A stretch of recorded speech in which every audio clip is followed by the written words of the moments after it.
This is Sudbury, Ontario. It's a unique place with its prominent mining industry and its location as a major juncture on the Trans-Canada Highway. It's also an urban destination point for First Nations people of the North, including much of the people along the James Bay.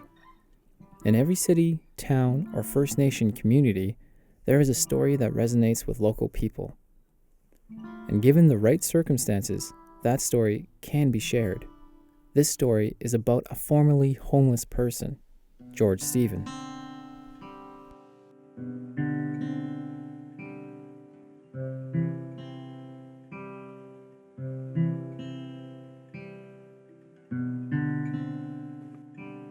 Why I got to be living on the outside. What's my personal problems and addictions, which you'll hear time and time again with us, especially with us, I think.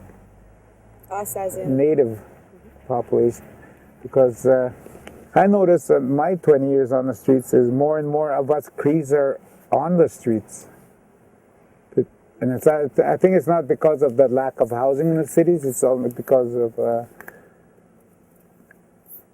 well, we do bring some of our prejudices with us against other natives, right?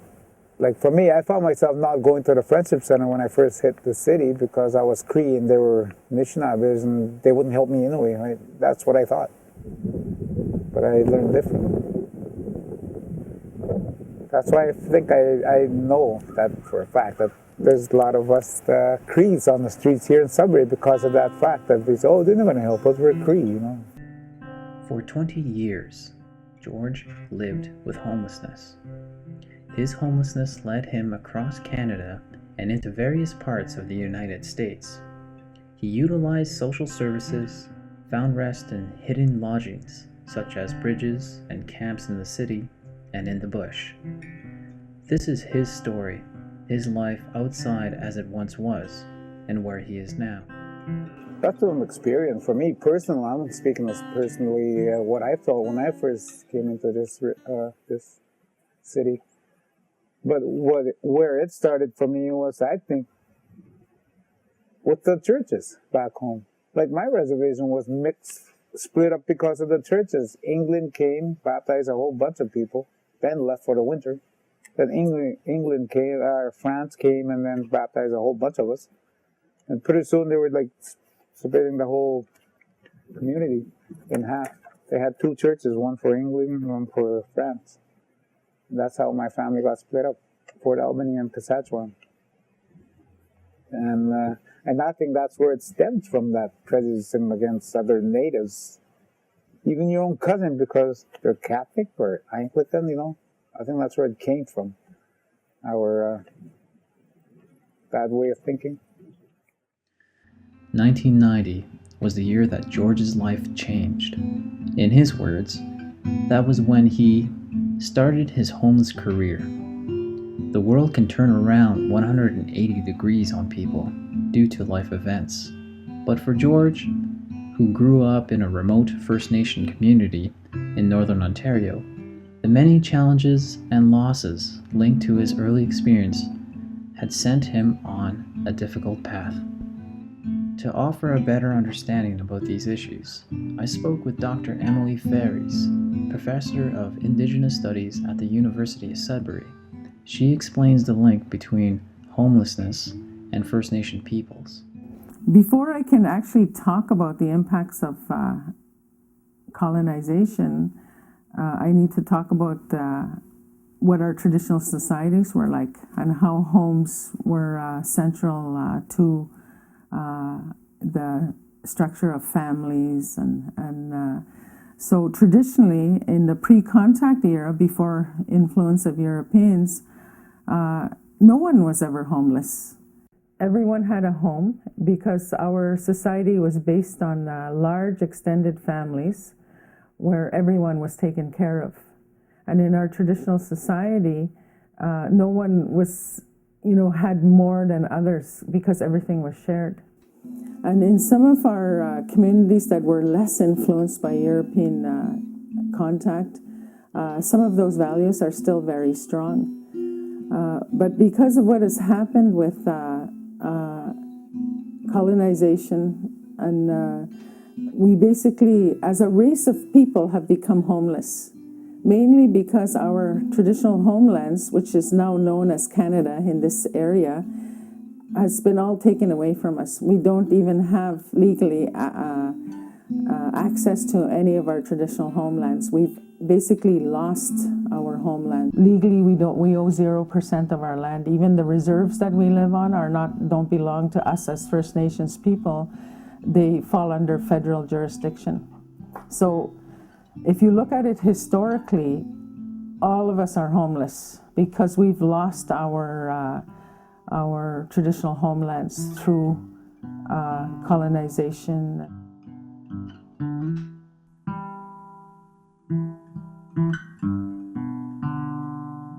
For George, the effects of being raised in poverty and, in his own words, homeless, were things he began to realize in his adult life.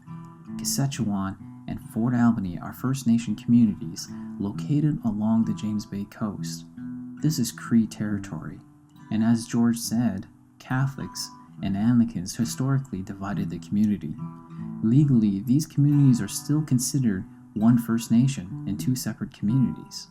However, Saskatchewan would come to have a larger population, numbering around 1900. But little is known about George's home community, particularly regarding the 30 to 50-year-old homes, which are small and in great need of renovation. People are still living in those houses today, 268 homes in total. If you do the math, that's an average of 8 people per home today. So it's just 2 bedrooms in one little house. 13 people crammed in there. On that reservation, you mean? In Cache? Oh, there were some people, but when we first moved to Cache, there were some people living in tent frames still. Because there was only about 15 houses in that reserve.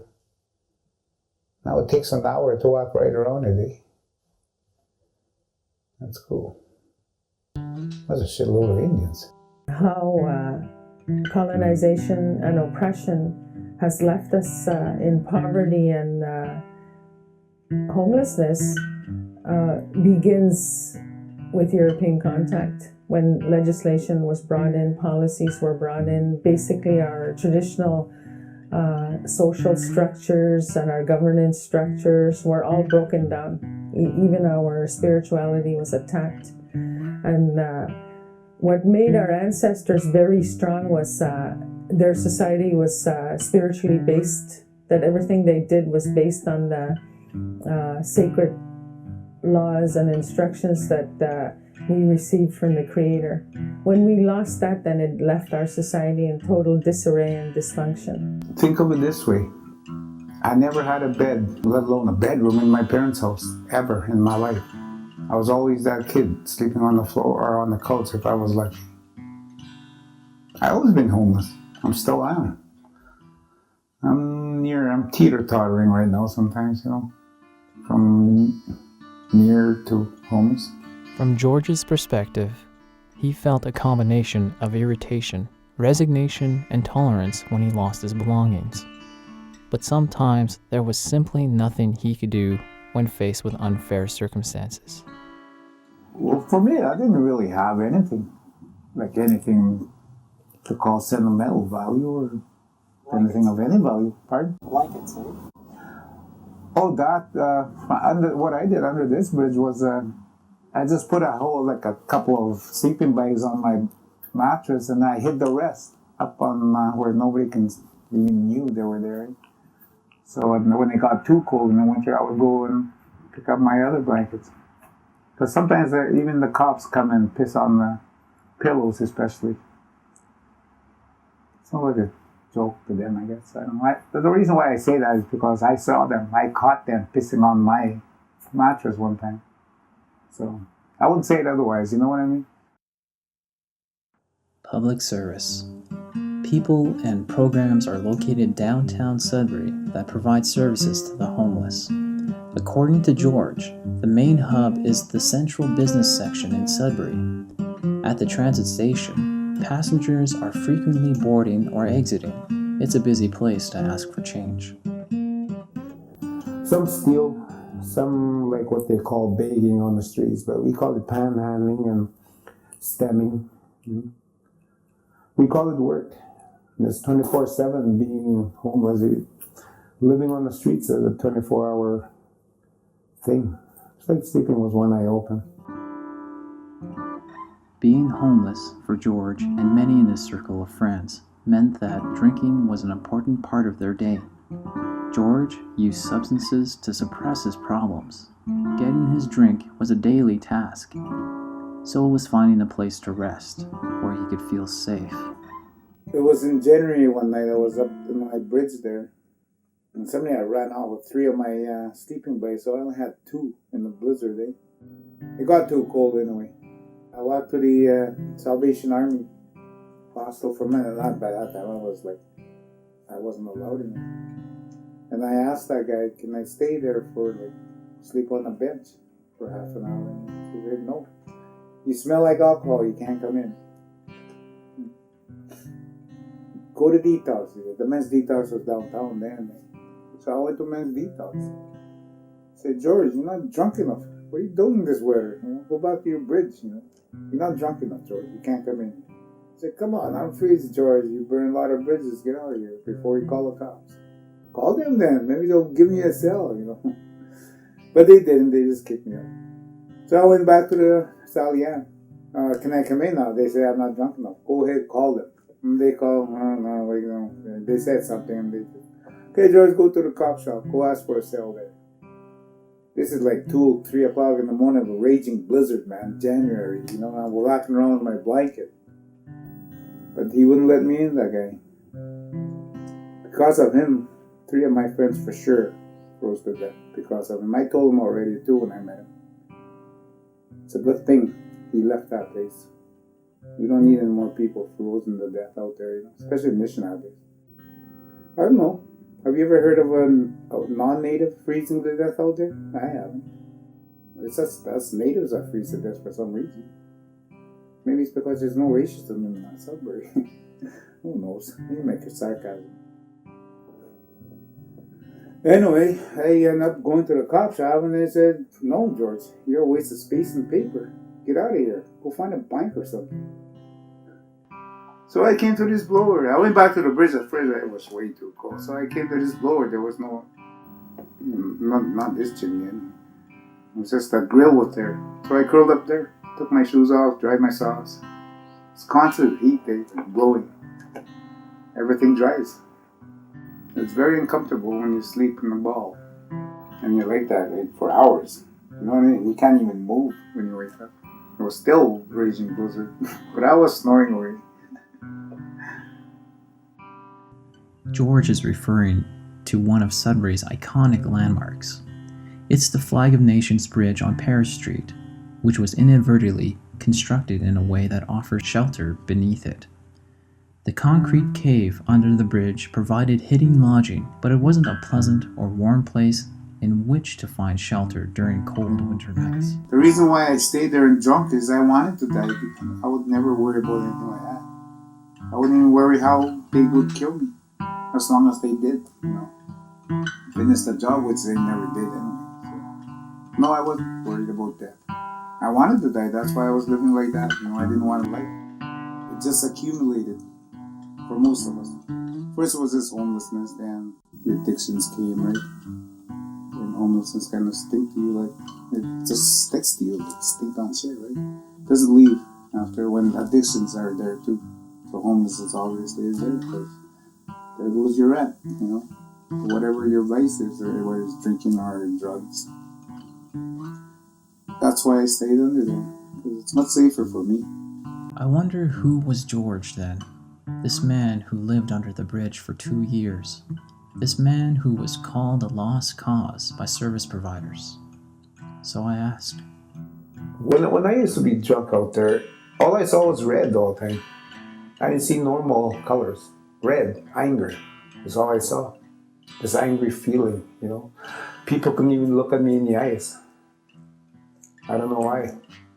I lived for that resentment, I guess you call it. I was so cheated in life, I was pulled out of my mom's body and, put somewhere else. Must have been cold, when you think about it. Um, George was married, had children, had a home even, was a police officer. they started asking me to volunteer for, let's say there was no native cops, native OPP cops on the reservation, they went out hunting or something. And the white cops, which is OPP detachment in South Porcupine, come in, Northeast Patrol Unit. And there's only the white cops and they don't know anybody or the routes, right? So they called me. I do the auxiliary work. I started doing that. Then a year or two later, I think it was a year and a half later, they asked me to apply for a OPP spot in Saskatchewan, and I applied and I got it. Well, I was auxiliary for, like I said, a couple of years, and then I was OPP constable for 2 months, I think, 3 months. I got fired because I was smoking weed at the time. My wife caught me and told the super. That's how I ended that career. The circumstances were complex. Later, George told me that his wife and his brother became a couple. This was a devastating experience, which led to suicide attempts. I had my gun misfire, my rifle, in my face and my head. I had the barrel to my mouth and James and Robert came in, crashing through my door. So I pulled the trigger before they could get to me, and it misfired. I had an old box full of 303 old World War II shells from the OPP gave me for my rifle. I had a 303 British old army rifle, and it misfired. That was my first goal with suicide. It was something that happened to my wife, like I said, my wife and my brother, and I didn't want to live. After more than one suicide attempt, George was sent to the North Bay Psychiatric Institution. Soon after his release, George was brought back home to the James Bay. There's a funny incident there. There was a breakup in that big river of ours there. In the middle of the night, maybe 2 o'clock, I got out. I got off into the river when it stopped and jumped on the ice floes and waited for it to take me out into the bay, drown me. It didn't work.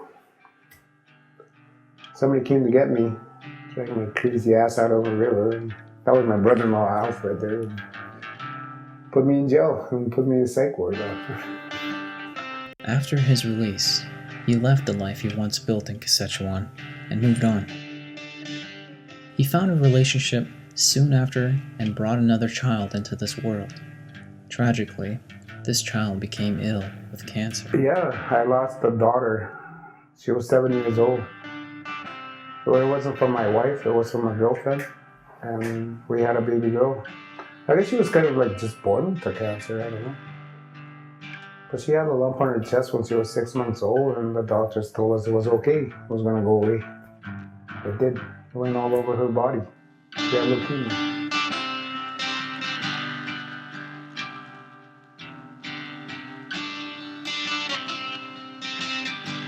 Detox was something George had tried a number of times, but it was difficult to follow through to recovery. Well, I wasn't allowed there for the longest time because of my quiet disposition when I was drunk. Okay, I was too loud and aggressive, and I was never allowed there. Even that wouldn't even allow me there now, when I think about it.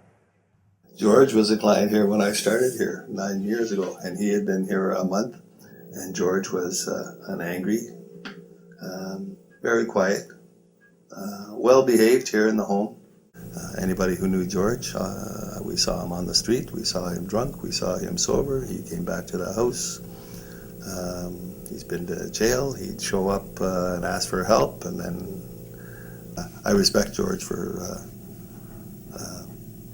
recognizing and that there is something that he can do, and he's done it. It's called the will to live, I think.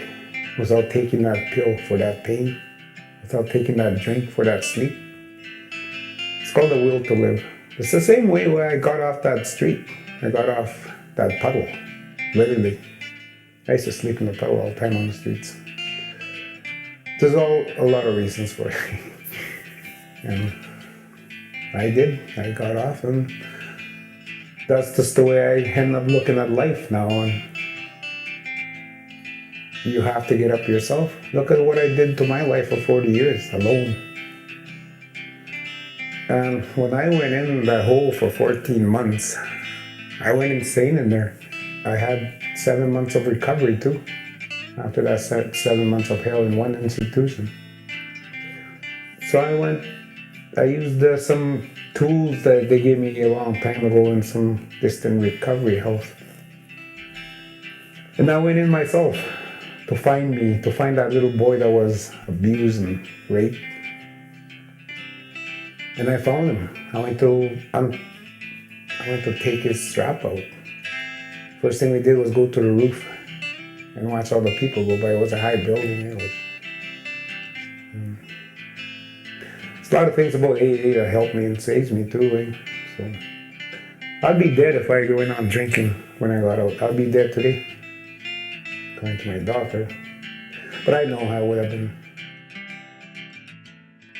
When I first came here, George was not allowed back permanently, never ever again, for pushing down the pastor that was here before and striking one of the workers that was here, and also all the fights and everything that he caused when he got drunk and he's under the influence. I mean, he was a real bad case. I mean, if you would have known George before and you knew him now, you'd say, man, that was a miracle.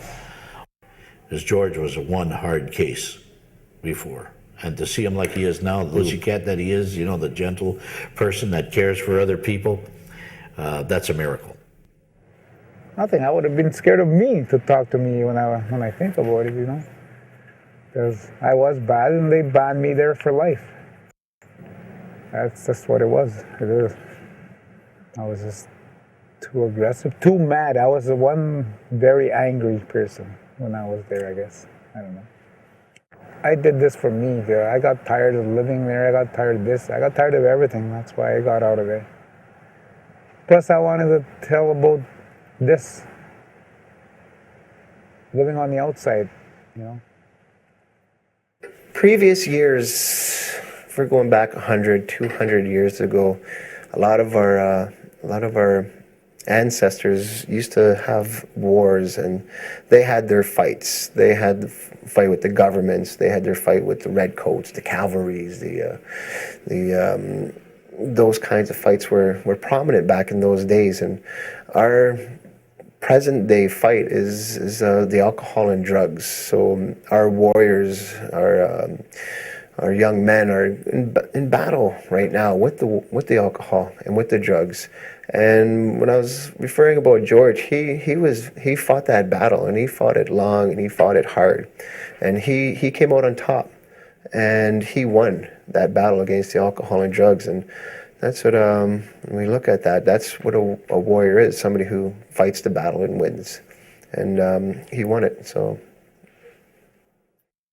I never saw them grow up. My kids, I never saw my kids grow up. They're all grown up with kids now. They were like babies when I left. And now, like my brothers, my real brothers and sisters, they're indecisive, I guess is the word. It's only been 2 years, right?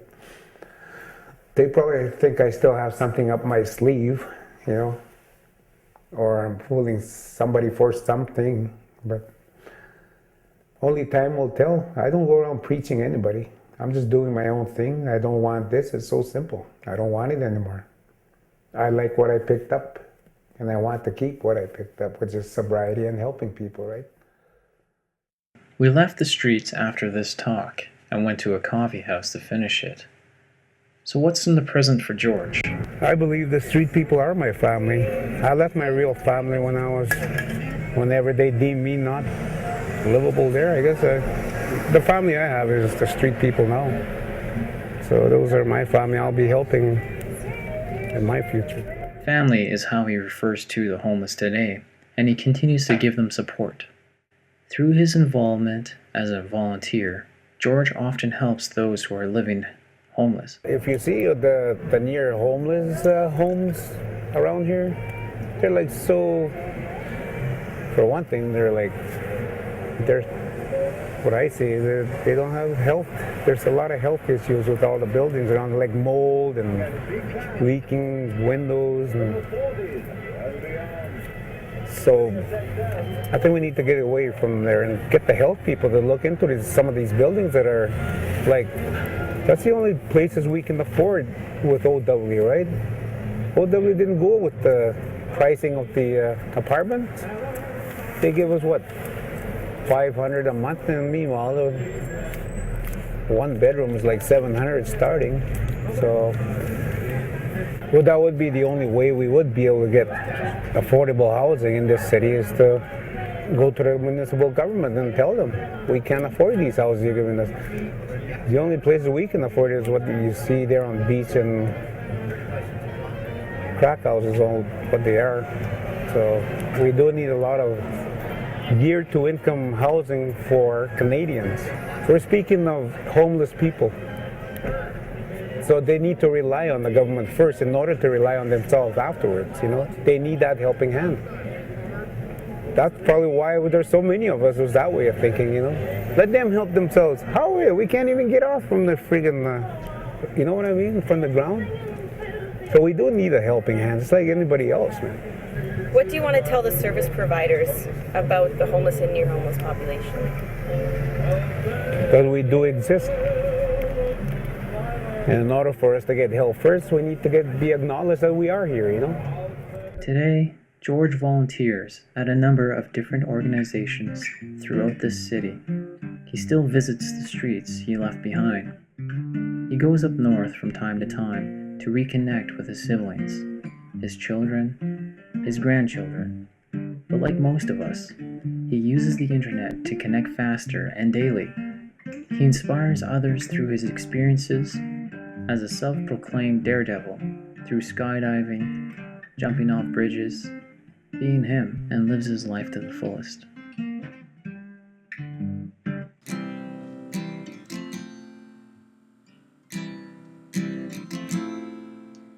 Wish I could change the destiny of a sinking ship at sea. Wish I could change the fate of man and the course of humanity. But I'm just a link in the chain linking you and I. I'm just a link in the chain. I'm just a link in the chain linking you and I. I'm just a link in the chain. I want to make it, not break it. The earth, sea, and sky. Figure out this crazy maze of the who, the where, and why. Am I aiming too high? Am I aiming too low in this game of do or die? Am I aiming too high? Am I aiming too low? Or just staying here for the ride? High or low, I won't let go. You can stick it in your eye. Hell no, I won't eat crow. I want to live, not just stay alive. Wish I was made of stainless steel, thick as old rawhide. I'd like to think that I'm tough as nails, better than the other guy.